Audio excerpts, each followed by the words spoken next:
पाणलोट क्षेत्र विकास कार्यक्रम म्हणजेच वॉटरसेट डेव्हलपमेंट कार्यक्रम हा कुटुंबाच्या दृष्टीने, गावाच्या विकासाच्या दृष्टीने किंवा देशाच्या दृष्टीने फार महत्त्वाचा कार्यक्रम आहे। पाणलोट क्षेत्र विकासाच्या माध्यमातून आपण गावाच्या शिवारात पडलेलं पावसाचं पाणी हे सर्व गावात जर अडलं तर ते भूगर्भात जिरतं आणि जिरल्यानंतर भूगर्भातली पाण्याची पातळी वाढते, त्यामुळे शेतीचा विकास होतो, पिण्याच्या पाण्याचा प्रश्न सुटतो आणि शेतीचा विकास झाला की गावातल्या प्रत्येक माणसाच्या हाताला काम निर्माण होतं। गावातच भाकरीचा प्रश्न सुटतो आणि हाताला काम मिळालं, भाकरीचा प्रश्न सुटला तर शहराकडे जाणारे माणसं जागेवर थांबतात। आज ही शहरं फुगत चालली आहेत आणि दिवसेंदिवस समस्या वाढत चालल्यात। याला जर पर्याय द्यायचा असेल तर पाणलोट क्षेत्र विकास हाच एक पर्याय ठरू शकेल। एवढा क्रांतिकारक कार्यक्रम आहे। एवढंच नाही तर जसं हाताला काम, भाकरीचा प्रश्न सुटतो, त्याचबरोबर पर्यावरणाचा प्रश्न हा जागतिक लेवलचा प्रश्न झालेला आहे। नुकतंच आपण पाहिलं, वाचलंय, वसुंधरा परिषद भरली। जगातले शास्त्रज्ञ आज चिंताग्रस्त झालेत की या पृथ्वीचं काय होणार। एका बाजूला जनसंख्या वाढत चालली आहे, दुसऱ्या बाजूला निसर्गातलं शोषण सुरू झालं आहे। आज आम्ही पेट्रोल उपसतोय, डिझेल उपसतोय, रॉकेल उपसतोय, कोळसा उपसतोय, पाणी उपसतोय आणि विकासाचं स्वप्न पाहतोय। निसर्गाचं शोषण करून केलेला विकास हा खरा विकास नव्हे, ती शरीरावर आलेली सूज असेल। म्हणून निसर्गातलं शोषण न करता निसर्गाच्याच दिलेल्या देणगीचा उपयोग करून घेऊन व्यक्ती, परिवार, गाव स्वावलंबी कसे होऊ शकतात, हा जर पर्याय द्यायचा असेल तर पाणलोट क्षेत्र विकास हाच त्याला पर्याय आहे। वर माथ्यावरती ज्या कंट्रोबंड आहेत त्याच्यावरती आपण पाहत आहे घायपात आहे आणि तिथून जे पाणी आणि माती अडलंय, आता उतारावरती हे स्टेन्स आहेत ना, हे जवळजवळ 4 मीटर लांबीचे आणि 1.25 ते 1.5 फूट रुंदीचे आहेत। जमिनीचा स्लोप असा आहे, पण प्रत्येक स्टेन्स जे आहे त्याचा उतार ऑपोजिट साईडला आहे, त्यामुळे येणारं पाणी आणि माती ह्या प्रत्येक स्टेन्समध्ये राहते आणि थोडीफार माती जर तिथून खाली आली तर हे लूज बॉर्डर स्ट्रक्चर आहे, हे दगडाचे। म्हणजे तिथे जे पाणी आणि माती साचते आणि ह्या दगडांच्या मधून ते नितळ पाणी खाली येतं आणि स्वच्छ पाणी मग खाली आलं की हे जे गवतांच्या द्वारे आणखी फिल्टर होऊन स्वच्छ पाणी मग खाली जातं। म्हणजे आता हे एवढी गावातली माती आणि पाणी वाहत जातं पावसाच्या पाण्याबरोबर सगळं आणि मोठ्या मोठ्या धरणामध्ये जातं। या धरणामध्ये जो गाळ साचत चाललेला आहे हे फार मोठे राष्ट्रीय धोके आहेत। हे जर टाळायचे असतील तर आपल्याला प्रत्येक गाव हे घटक करून त्या गावामध्ये पडणारं पावसाचं पाणी आणि पाण्याबरोबर वाहणारी माती ही गावात कशी राहील याचा विचार होणं फार गरजेचं आहे। आणि हा विचार जर करायचा असेल तर अशा पद्धतीने आपल्याला प्रत्येक गावामध्ये ही कामं करावी लागतील। या नालाबंदीमध्ये जे पाणी आलेलं आहे आपण पाहू शकता, एकदम स्वच्छ पाणी, नितळ पाणी। त्याचं कारण काय की उतारावरती जे खड्डे खोदलेले आहेत आणि त्याच्यामध्ये जे पुरण विकास आणि वनीकरण, आता हे जे गवत आपल्याला दिसतं, या गवतामुळं मातीला जखडून धरण्याचं काम झालं। ही झाडं आणि गवत वाढली की सॉइल कंजर्वेशन आणि वॉटर कंजर्वेशन हे दोन्ही कामं होतात आणि मग येणारं पाणी असं स्वच्छ पाणी खाली येतं। या 8 इंच पावसामध्ये आज 45 नालाबंदी भरलेल्या आहेत। लोक दुष्काळ दुष्काळ दुष्काळ दुष्काळ म्हणत राहतात। दुष्काळावर मात करायचं असेल तर पाणलोट क्षेत्र हाच त्याला पर्याय आहे। पाणलोट क्षेत्र विकासाचं काम करत असताना माथा ते पायथा, रिच टू व्हॅली, असं जे आपल्याला माती आणि पाणी अडवण्याचं काम करायचं आहे, तर जसं माथ्यापासून आपण खाली आलो आणि मुख्य नाल्यामध्ये आल्यानंतर जो पाण्याचा प्रवाह वाहतो त्याला अडवण्यासाठी अशा प्रकारचे हे गॅबियन बंधारे केलेले आहेत। वास्तविक पाहता हा जो बंधारा आहे हा सिमेंट बंधाऱ्याचंच काम करतो, पण सिमेंट बंधारा बांधायला एवढेच बंधाऱ्याला किमान 1.5 लाख रुपये खर्च आला असता आणि हा बंधारा फक्त 30,000 रुपये झाला आहे। आतल्या बाजूला जी माती लावलेली आहे त्या मातीमुळं त्या पाण्याला त्याने अडवून ठेवलं आणि पाणी पाझरत नाही. सिमेंट बंदर जसं काम करतो तसंच हे काम करत आहे. म्हणजे तळातूनही पाणी पाझरत नाही आणि पोटातूनही पाझरत नाही. अशा प्रकारचे 6 गॅबियन बंधारे बांधलेले आहेत. त्यापैकी हा एक गॅबियन बंधारा आहे. थोडक्यात सांगायचं झालं तर पळणारं पाणी त्याला चालवायला शिकवायचं.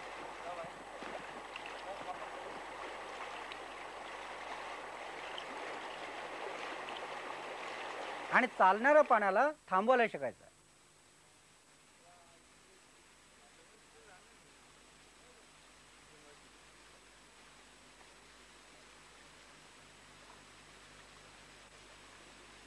ज्यावेळेला ते थांबतं त्यावेळेला जमिनीत जिरणार.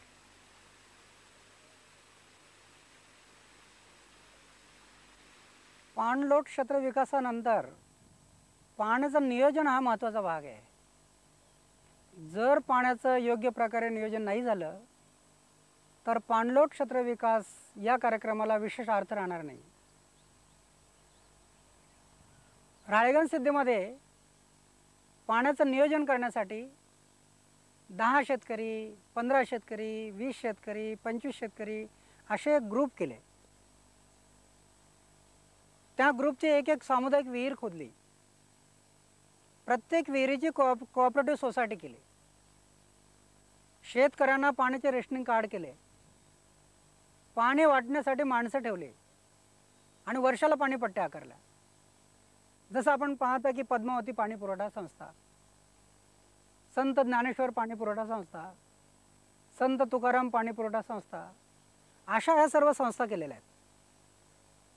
आणि त्यांच्यावर जी पाणीपट्टी आकारली ती 1 एकराला वर्षाला 65 ते 70 रुपये पाणीपट्टी येते. म्हणजे विशेष काही पाणीपट्टी नाही आहे. ही एवढे कमी खर्चामध्ये हे इलेक्ट्रिक पंप चालवून त्याचं मॅनेजमेंट खर्च वगैरे सर्व धरून एवढं कमी खर्चात हे काम होतं. तर पाण्याचं नियोजन हा फार महत्त्वाचा भाग आहे. मी जे म्हणालो की आम्ही पाण्याचं नियोजन केलं नाही. तर राळेगण सिद्धीमध्ये अशा प्रकारच्या ह्या सामुदायिक विहिरी करून त्याचं पाण्याचं नियोजन केलेलं आहे.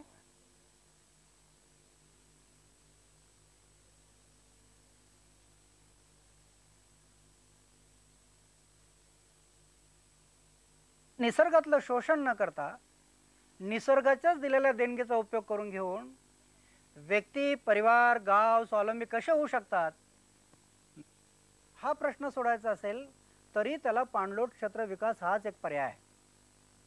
एवढंच नाही, आपण नाही विचार करत ह्या गोष्टीचा. आज आपण साखर कारखाने चालवतोय, MIDC फॅक्टरी चालवतोय, मोठ्या मोठ्या शहरांना पिण्याच्या पाण्याचा पुरवठा आपण धरणातून केलेला आहे. किंवा MIDC फॅक्टरी, साखर कारखाने हे चाललेले आहेत. हे कशाच्या आधाराने चालले आहेत? हे धरणाच्या आधाराने चाललेले आहेत. धरणातून कॅनॉल काढले आहे, त्या कॅनॉलच्याद्वारे आम्ही ऊसाचं पीक वाढवलं आहे, त्याच्यातून साखर कारखाने उभे झाले आहेत, MIDC फॅक्टऱ्या सुरू झालेल्या आहेत. आज वीज निर्मिती, विजेची निर्मिती होते आज बऱ्याचशा मोठ्या मोठ्या धरणातून होते. एवढे सगळे कार्यक्रम आम्ही करतो धरणांच्या आधाराने. त्या धरणांची अवस्था काय आजची? धरणं ज्या वेळेला बांधली त्यावेळेला इंजिनियर लोकांनी जे गणित केलं होतं धरणांचं की हे धरण एवढ्या वर्षानंतर मातीच्या गाळाने भरणार आहे, ते गणित आज चुकत चाललं आहे. कारण धरणांच्या कॅचमेंट एरियामध्ये जे वृक्ष होती ती तुटत गेली. उरण विकासाकडे कोणी लक्ष दिलं नाही आणि माती वाहून येण्याचं प्रमाण धरलेल्या गणिताच्या 1.5, 2, 2.5 पटीवर गेले. आज दरवर्षी हजारो टन माती प्रत्येक धरणात साचत चालली, हजारो टन. आता ही अशीच अवस्था जर राहिली तर ज्याप्रमाणे प्रत्येक माणसाला मरण आवडतं का? मरण कोणाला आवडत नाही, परंतु ते आल्याशिवाय राहत नाही. 90, 95, 100 वर्षांनी प्रत्येक माणसाला मरण येतच, ते चुकत नाही. ज्याप्रमाणे प्रत्येक माणसाला मरण अटळ आहे त्याचप्रमाणे प्रत्येक धरणाला मरण अटळ आहे, ते आल्याशिवाय राहणार नाही. जसं राळेगण सिद्धीचं आपण पाहत आहे की 20 वर्षापूर्वी प्यायला पाणी नव्हतं, जेवायला अन्न नव्हतं, उपाशी पोटी लोक झोपत होते, 6-6 किलोमीटरवरती खडी फोडायला जात होते. आणि हाताला काम नाही, पोटाला अन्न नाही, म्हणून दारूच्या भट्ट्या सुरू झाल्या गावात. 1 2 3 4 5 होता होता 40 दारूच्या भट्ट्या सुरू झाल्या गावात. दारू पाडायचे, फुगे भरायचे, बाटल्या भरायच्या, 2-3 तालुक्यात विक्री करायची, मुलाबाळांना सांभाळायचं. अशा अवस्थेत चाललेलं एक गाव. माणसं तीच आहे, जमीन तीच आहे. कुठं उद्योगपतीचा पैसा घेतलेला नाही, कुठं विदेशातून पैसा घेतलेला नाही. फक्त सरकारी योजना आणि लोकांचा सहभाग, यातून फक्त पाणलोट क्षेत्र विकासाचं काम राबवलं. पाणलोट क्षेत्र विकासाचं काम तिथं झाल्यामुळं 70-80 एकर विहीर बागायत आज 1100 ते 1200 एकरावर गेलं. ज्या ठिकाणी 6-6 किलोमीटरवरती खडी फोडायला जात होते लोक, त्याच गावात आज 9 वर्ष झाले आहेत कामाला माणसं मिळत नाही, बाहेरगावची माणसं आणून काम करावं लागत आहे. हे सर्व प्रश्न जे सुटतात गावातले, त्याला पाणलोट क्षेत्र हा एक क्रांतिकारी कार्यक्रम आहे. पण आमच्यासमोर प्रश्न बरा तो की पाणलोट क्षेत्र विकास हा एवढा क्रांतिकारी कार्यक्रम आहे, मग हा कार्यक्रम काही राबवला गेला नाही का? राज्यात राबवलाय, देशात राबवलाय, अनेक वर्ष आम्ही याच्यावर काम करतोय, कोट्यवधी रुपये आम्ही याच्यावर खर्चही केलेत, तरीसुद्धा महाराष्ट्रामध्ये 17,000 खेड्यांना प्यायला पाणी नाही ही अवस्था आहे. म्हणून पाणलोट क्षेत्र विकासाचं काम करताना गाव हे घटक धरून त्या गावामध्ये जे 1 2 3 4 5 पाणलोट आहेत, त्या सर्व पाणलोटांचा एकत्रित विचार होणं गरजेचं होतं. मग एक पाणलोट आपण विकासाला घेतला की पाणलोट क्षेत्रामध्ये एका पाणलोटामध्ये वन खात्याची जमीन असते, वैयक्तिक शेतकऱ्याची जमीन असते, ग्रामपंचायतीची जमीन असते, एखाद्या ट्रस्टची जमीन असते. अशा ह्या वेगवेगळ्या जमिनी ज्या असतात, ह्या जमिनीवरती काम करताना एकच खातं सर्व जमिनीवरती काम करत नाही. तर फॉरेस्ट खात्याने फॉरेस्टच्या जमिनीवर काम करायचं आहे, वैयक्तिक शेतकऱ्यांच्या जमिनीवरती सामाजिक वनीकरण किंवा मृदसंधारण खात्याने काम करायचं आहे, एखादा पाझर तलाव करायचा आहे तिथं लघु पाटबंधारे विभागाने काम करायचं आहे, ते लघु पाटबंधारे विभागच तिथं काम करेल, इतरांना काम करता येणार नाही. त्याचबरोबर भूजल सर्वेक्षण आणि विकास यंत्रणा यांनी तिथं पाहायचं की पाणी अडवलेलं पाणी भूगर्भात जिरणार आहे की नाही, भूगर्भातला डाटा कसा आहे. ह्या सर्व खात्याने एकत्र येऊन पाणलोट क्षेत्र विकासाचं काम करणं गरजेचं होतं. आज आपण थांबवत नाही, त्यामुळं पडणारं पाणी हे पळतच राहतं आणि गावाच्या बाहेर निघून जातं आणि 200 इंच पाऊस पडतो आणि प्यायला पाणी नाही अशी अवस्था आहे. तेव्हा आम्हाला पाणलोट क्षेत्र विकासाचं काम करत असताना top to bottom, reach to valley, माथा तो पायथा अशी कामं करावी लागतील. आणि ही कामं करत असताना या सर्व खात्यांनी एकत्र येऊन काम करणं फार गरजेचं आहे. पण आज काय दिसतं आपल्याला, एकूण झालेल्या पाझर तलावाच्या जवळजवळ 50% पाझर तलाव फेल्युअर आहेत.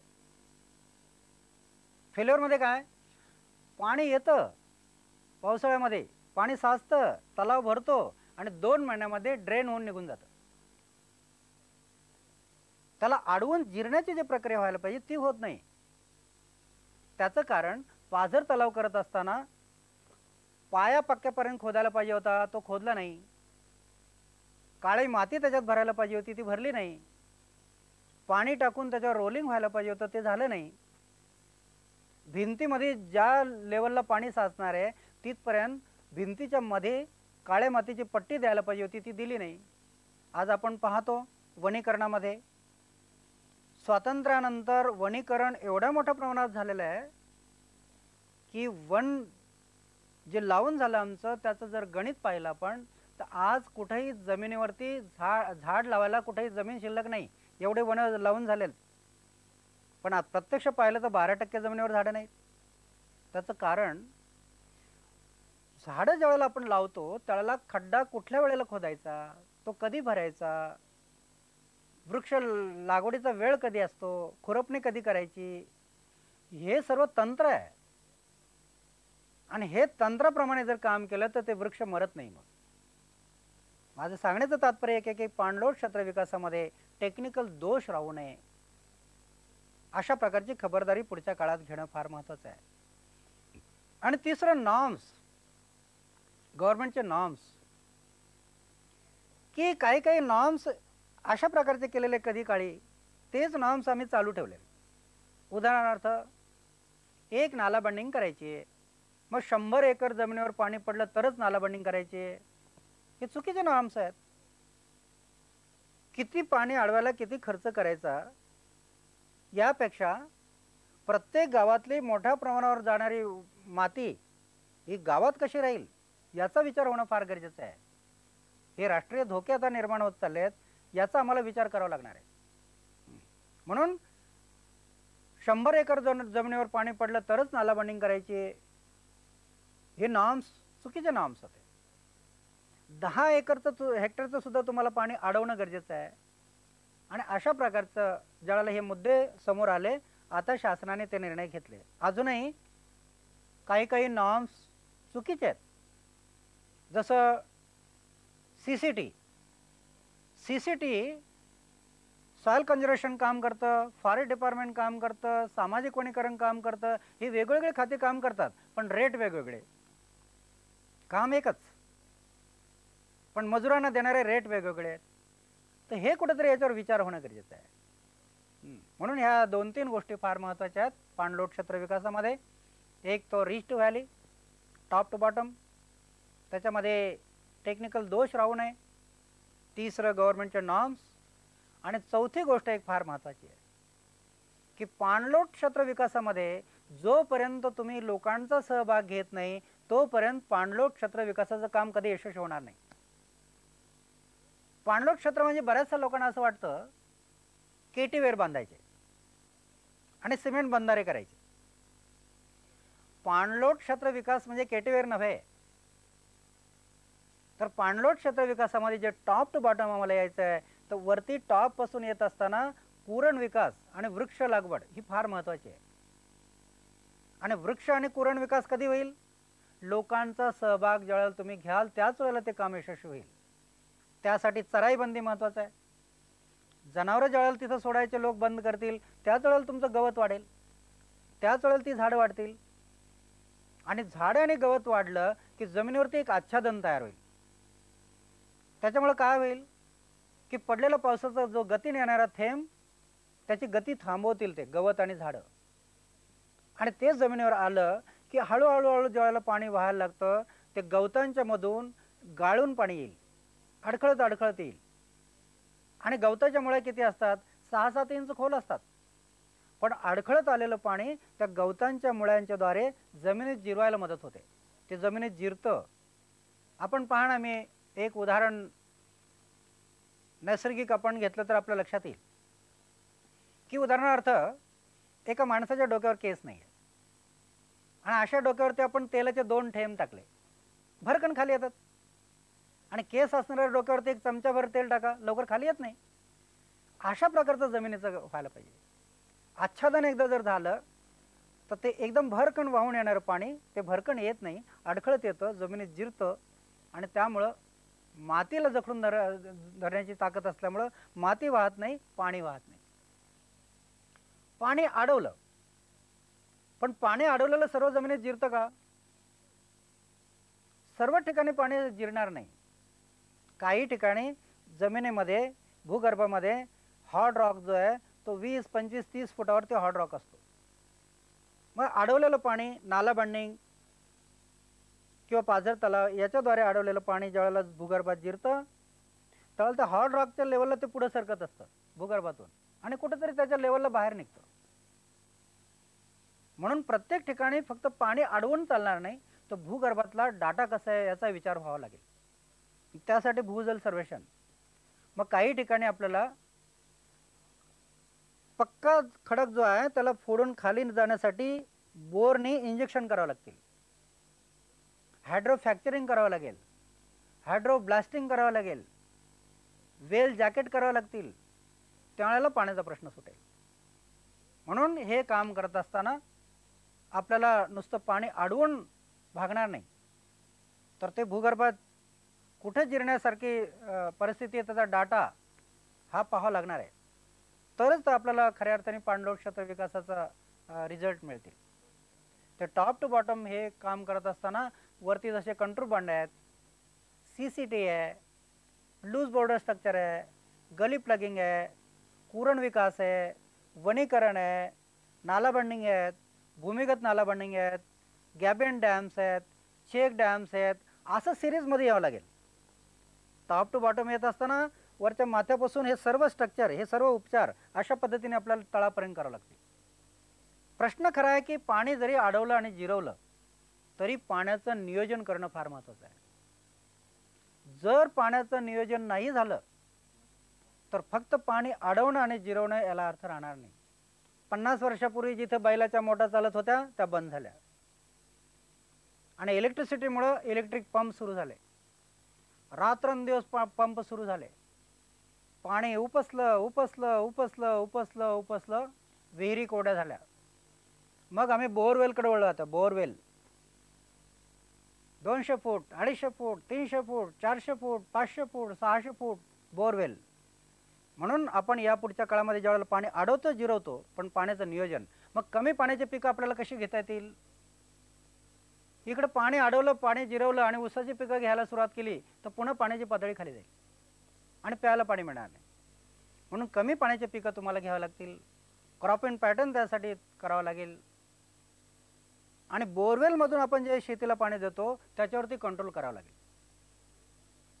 फक्त पिण्यासाठी बोरवेल घेणं दोष नव्हे, पण शेतीच्या पाण्यासाठी आम्ही 600, 800 फुटावरती जे चाललो तो दोष आहे. आज आपण पाहतो की एका बाजूला धरणाच्या कॅनॉलमधून पाणी येतं आणि कॅनॉलमधून येणारं पाणी तो शेतकरी रात्री त्या ऊसाच्या पिकात सोडतो आणि सकाळी पाहायला जातो ते भरलं की नाही, कारण फुकटचं आहे ना. असा अवास्तव पाण्याचा वापर केल्यामुळं काय झालं? उत्पन्न घटत चाललं, ऊसाचं टनेज घटत चाललं आणि अवास्तव पाण्याचा वापर केल्यामुळं जमिनीवर क्षार आले, जमिनी नापीक होत चालल्या. काही भागामध्ये कॅनॉलचं पाणी जमिनीला आहे पण प्यायला पाणी नाही गावामध्ये, क्षार आल्यामुळं ही अवस्था निर्माण केली आम्ही. म्हणून पाण्याचं नियोजन हा महत्त्वाचा भाग आहे.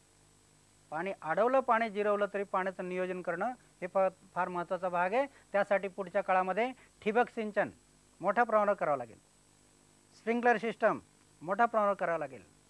क्रॉप इन पॅटर्न करून कमी पाण्याची पिकं ही तिथं घ्यावी लागतील.